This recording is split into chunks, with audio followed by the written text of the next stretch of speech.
All right, what is going on, you guys? Thank you so much for stopping by Galadon Gaming. So many balance changes came in with this last update, and I'd like to get to all of them eventually, but today we are going to focus on what I think may be the most dramatic. Now, I know a lot of people are upset the princess can't seem to shoot for crap anymore, but the LumberJack, man, let me tell you, so fast and does so much damage. I was shocked to see how much damage the LumberJack could put out in such a short period of time.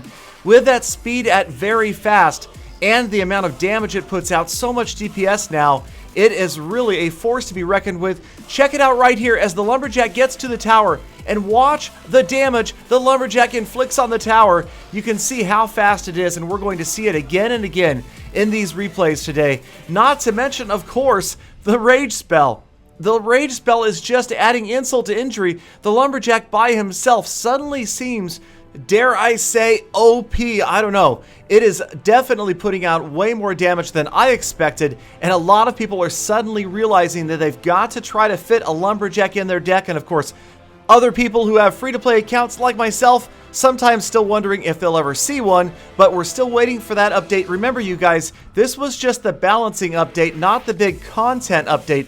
That is still coming. That is out there in the future. We just don't know exactly when. And here comes another LumberJack. Bam, bam, bam. Look at this thing. It almost looks like this is accelerated. Doesn't look right. And both of these guys are both wowing at the amount of damage and the speed that LumberJack puts out. I don't know. I hate to go out and say it, but I wouldn't be surprised if we saw that reeled back in a little bit. Suddenly, this LumberJack, super powerful. And I feel like maybe the balancing changes are always difficult. It's such a thin line to try not to go over and make something too powerful, but you want people to use it. It's like what we saw in Clash of Clans with the Valkyrie, the Witch, now the Bowler and the Miner. But in any case, this LumberJack, super powerful, super fast now, and if you can time it with that Rage Spell, the amount of damage that's going to get put out is just crazy.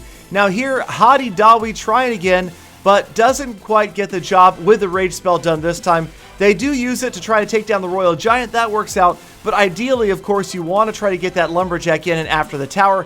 Now Noobs is taking a tower. Another LumberJack is in there trying to help accelerate things. He gets in there, and once again, he's pretty much the last unit to go down. He gets some damage done, and Hadi here is using, it looks like a poison spell underneath the Rage, and the poison spell ties things up with 20 seconds left. Now he uses the middle approach for the LumberJack in there, smashing other units, gets into the tower. The Rage Spell going to be enacted when the Sparky wipes him out, but once again, nobody really there to enjoy the Rage Spell. The Ice Wizard is gone, and another poison underneath the Rage as we go into overtime. Doesn't look good. Royal Giant and a charged Sparky and a Musketeer all moving in. The defense going to be the Dark Prince doing a good job there. Another LumberJack also, and the LumberJack is going to get that Sparky out of the way, get to the tower all by himself, and once again, get in a couple of shots, drops the Rage Spell, and yet again, the Rage Spell doesn't help anybody else out. But one more time, Hadi Dawi sneaking in a poison spell. The Hog Rider coming in after the Rage has expired. But again, that is going to be enough to just about take out that tower. And you know it. It's going to be another poison spell that's going to end this battle. He just has to hold off this huge offensive right here. He's got the LumberJack in there. There is the poison spell. It is down.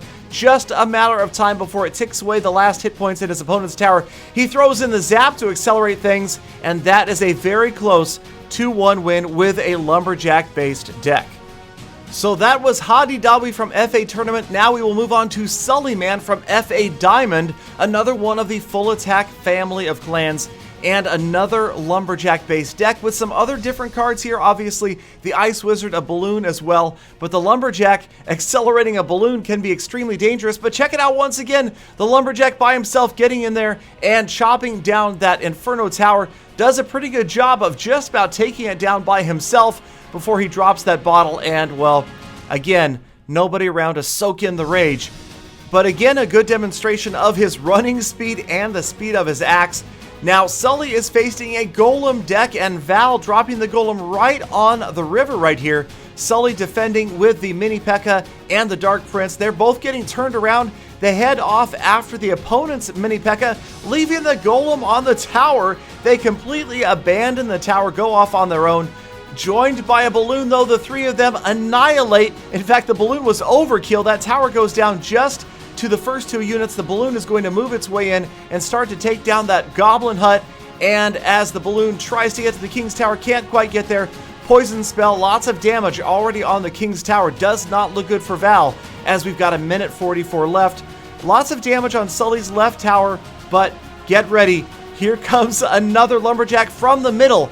And watch this move right here. As the Lumberjack goes down, the Musketeer, as we freeze the frame, the Musketeer soaks in the rage. So the Musketeer, and we're going to look at this in another replay, so remember this shot right here.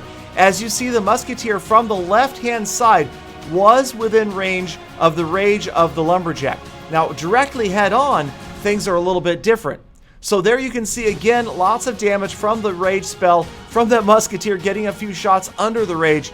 Lumberjack doing a great job, again, on offense and dropping that rage spell if you can get a unit in there. About a minute left, and Val with another golem right on the water. Again, met with a mini P.E.K.K.A. A miner in there from behind this time, met by the Ice Wizard and the Dark Prince one more time. Now, this golem does get all the way to the tower full size, and it looks like this tower is in a lot of trouble. It is just about to go down.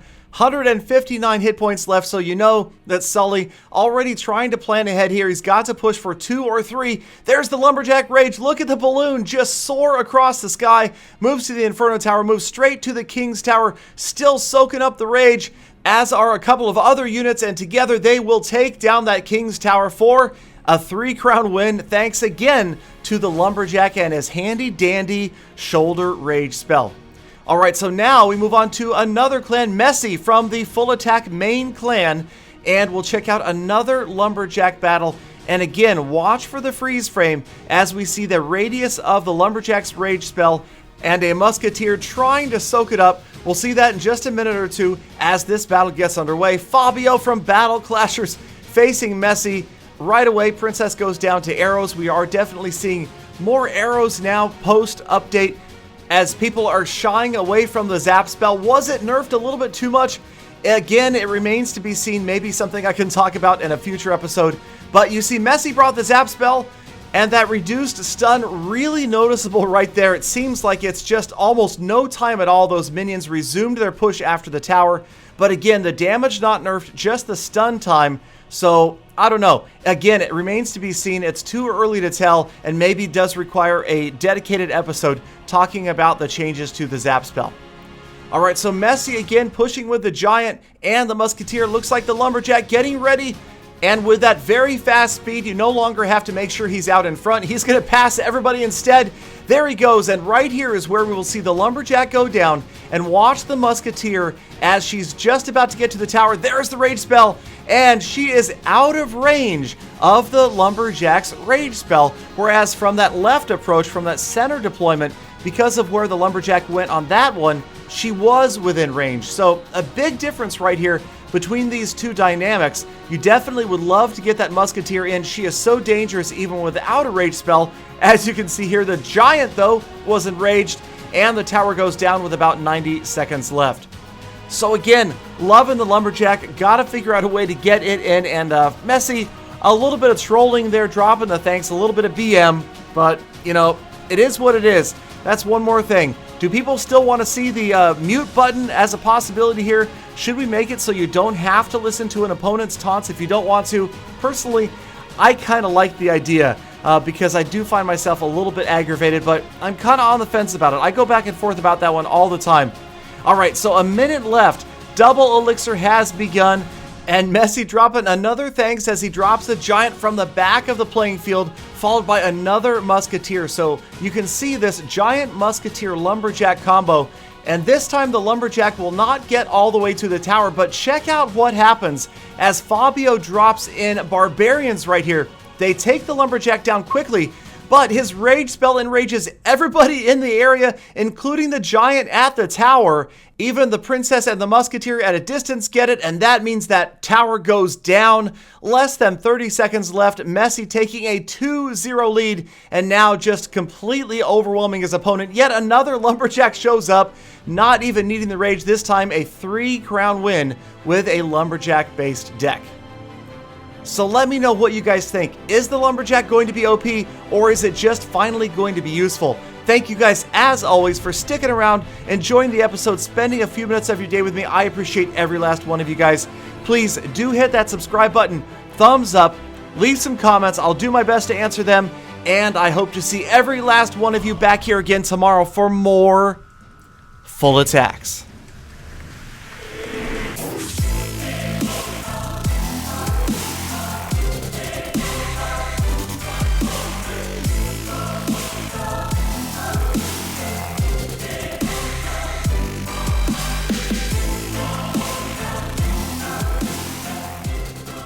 Gallydon, the only thing OP around here is my pay for $17.